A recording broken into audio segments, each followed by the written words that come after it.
Hello, my pretties. This is Shadow the Lion Queen here, and welcome to episode 406 of Shadows and Pretties.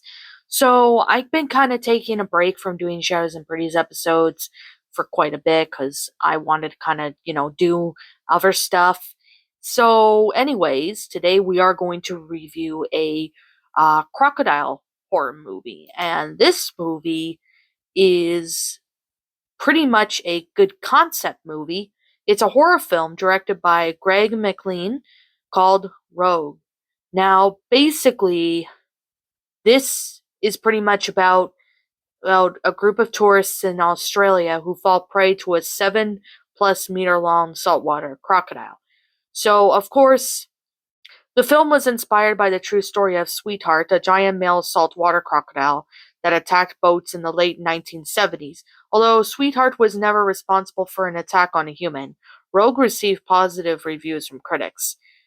But it was a commercial failure. So, of course, it is the second and last film of Dimension Films to have any involvement of Village Roadshow Pictures, other being 1992's Fortress. So, basically, this is a crocodile killer movie. Now, it's a really interesting concept. I personally really thought this was a really good movie.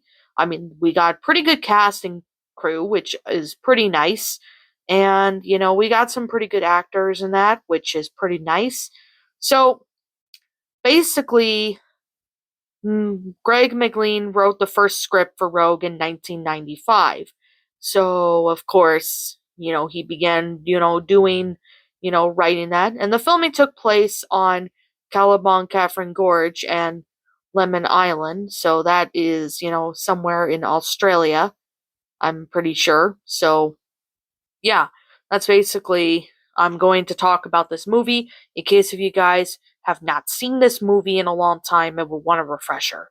So, if you don't want to hear any spoilers, please click off this video now.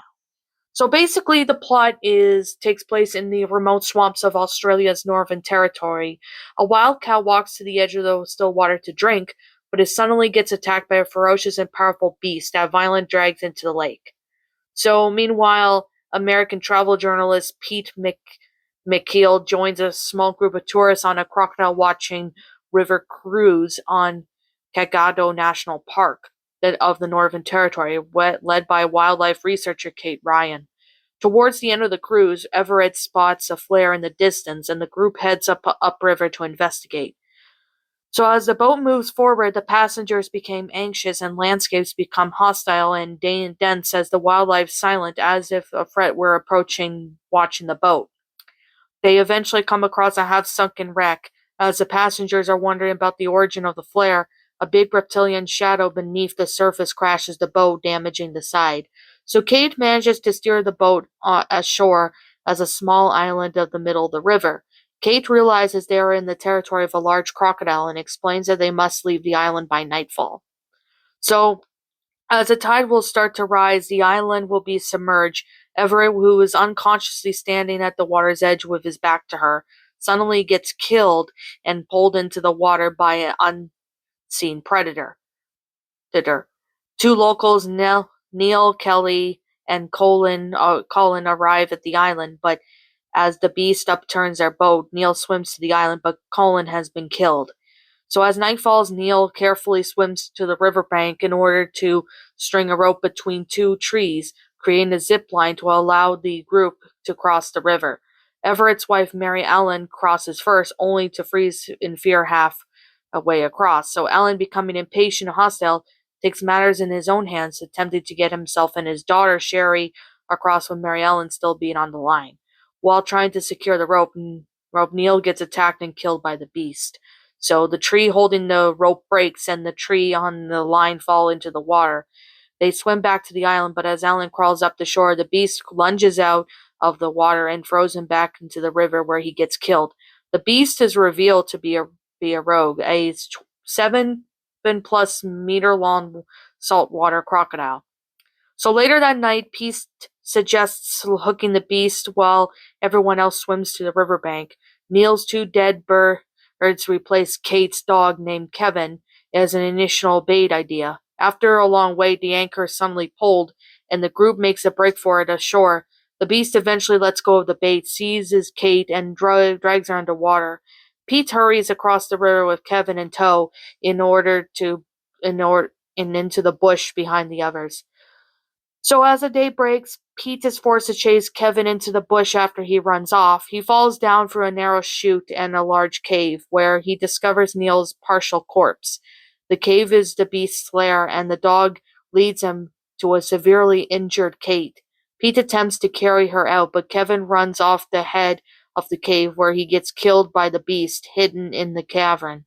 It climbs back up to the raised rock to finish devouring Kevin's torn corpse before moving heavily to a corner to digest its meal. While the beast sleeps, Pete attempts to sneak out of the cave with the unconscious Kate, but the sleeping beast senses their presence and silently dives back into the murky water to attack Pete from behind. But he narrowly misses after several attempts on them both. The beast takes a chunk out of Pete's hand while he grabs a piece of bone and stabs it in one of the beast's eyes. Pete eventually props a large broken log against the boulder with the sharp end pointed outwards, so the crocodile lunges at him and gets impaled and killed. Pete escapes the cave with Kate and finds the tourists and the paramedics. So eventually, at the end of the movie, a newspaper article later details Pete's heroic battle with the beast and the rescue of Kate, and that's how the movie ends. Well, I personally really have to say this was a pretty interesting and really well done story. I mean, the fact that, this crocodile movie was pretty cool. I personally really enjoyed, the concept of it. I mean, the gore was pretty well done and the death scenes were just amazing. So there's definitely that. I mean, I've seen a couple other crocodile movies, but this one's definitely a pretty good one.